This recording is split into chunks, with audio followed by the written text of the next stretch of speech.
Selon une récente étude menée par l'Université de New Hampshire, les hommes sont davantage susceptibles d'être infidèles en prenant de l'âge.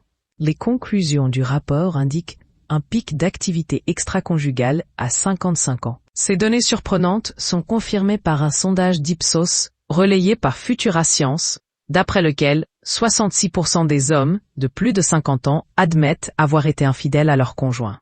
Si elle provoque crise conjugale et séparation, l'infidélité ne tombe cependant plus sous le coup de la loi depuis le milieu des années 70 en France. L'article 212 du Code civil n'en stipule pas moins que les époux se doivent mutuellement respect, fidélité, secours, assistance. Ce vendredi 9 mai, Pascal Praud recevait Sarah Salman à son micro sur Europe 1 pour évoquer la sortie de son nouveau livre « Le bon droit en toute saison » aux éditions Robert Laffont.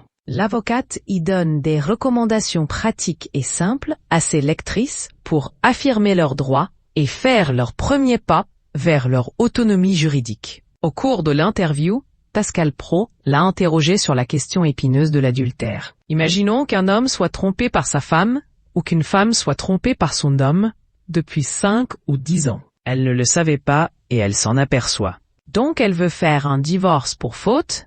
Le juge donnera tous les torts à l'homme qui a trompé sa femme, a-t-il souhaité savoir. Sarah Salman s'est appuyée sur sa connaissance du droit pour lui répondre. Ça peut être un divorce au tort exclusif si c'est une faute qui crée des démanquements graves ou renouvelés aux obligations du mariage, ce qui est le cas.